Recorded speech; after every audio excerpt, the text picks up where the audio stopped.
Hello everyone, I haven't done a video like this in a while, but today I will be explaining the LittleFinger is still alive theory. I'll explain it, give some of my thoughts on it, and discuss whether or not I think it's going to happen or not. This theory was created by Neo's channel. His channel will be linked in the description below, and the original video will also be linked in the description below if any of you want to watch it. So the theory is that LittleFinger used a faceless man to take his place in Season 7, and the faceless man was killed instead of him. Now let me explain how he did this. According to the theory, LittleFinger's suspicions arose for the first time when he spoke with Bran. Chaos in the world. I can only imagine. Chaos is a ladder. After this conversation, Petyr knew he was in trouble. In the next episode, we see Petyr talking to this woman. The lady tells him, "Your time's up."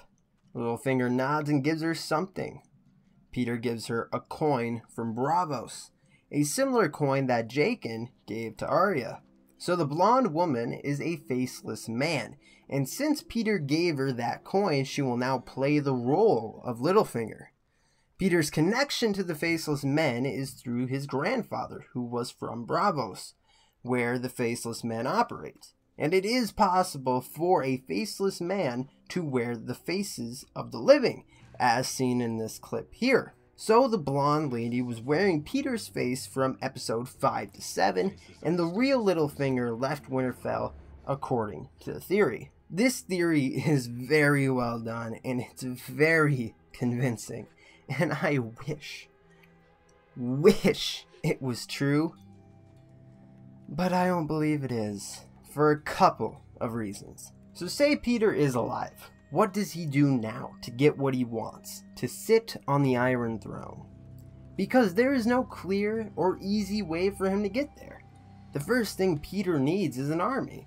His own house doesn't really have an army, so that's out of the question. He could try and align himself with a powerful house again, but most of the houses are declared for Daenerys, who will never let Petyr into the fold because the Starks are backing her. So that leaves Cersei. Not impossible, but very unlikely due to the fact he already betrayed Cersei once before.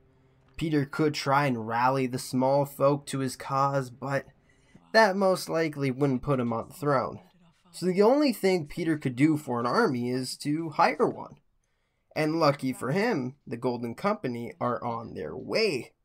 But Cersei has already hired them, and the Golden Company, at least in the books, have a saying. Our word is as good as gold. So they don't break faith. Except in the books they actually did. But that's for a whole nother reason. That's a whole nother storyline that's not in the TV show. So Petyr could in fact outbid Cersei for their services. But Cersei does have the backing of the Iron Bank.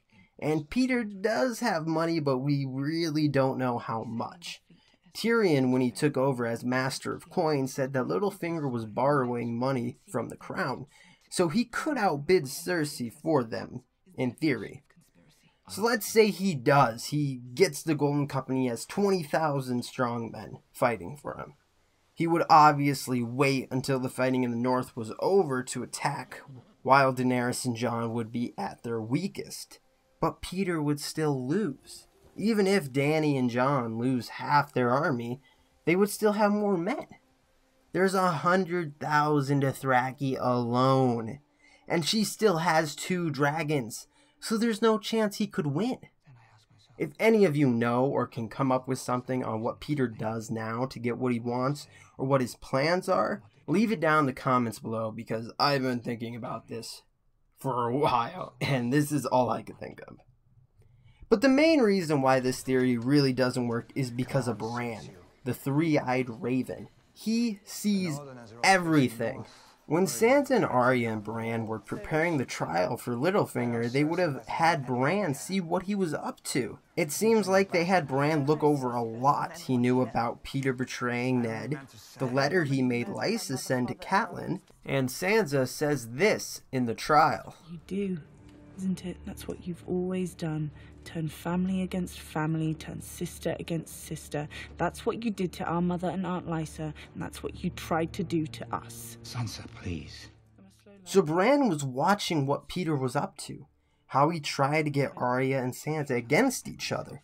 So there was no way Petyr could have left without Bran knowing. And they never say how Bran gets to a moment in time, a moment in the past, if it's through a person or a place. But he was able to find Arya, he said earlier in the season, without knowing where she was. I saw you at the crossroads. You saw me? I see quite a lot now. Bran has visions. I thought you might go to King's Landing. So did I. So it seems like it would be through the person is how he gets to a moment in the past. So if he traveled to Petyr, he would travel to the real one. I'm assuming Bran's powers are stronger than whatever the Faceless Men do. So as much as I wish this theory was true, I just don't think it is. I think why most people think this theory is true is that they were disappointed with LittleFinger's death. Could they have handled it better? Yes. Was it rushed? Yes. But this is how his story ends. I think he's going to die in a similar way in the books, but it will be more drawn out and not rushed, which will probably make it more fulfilling. And very rarely in this show do we ever get the deaths we want for certain characters.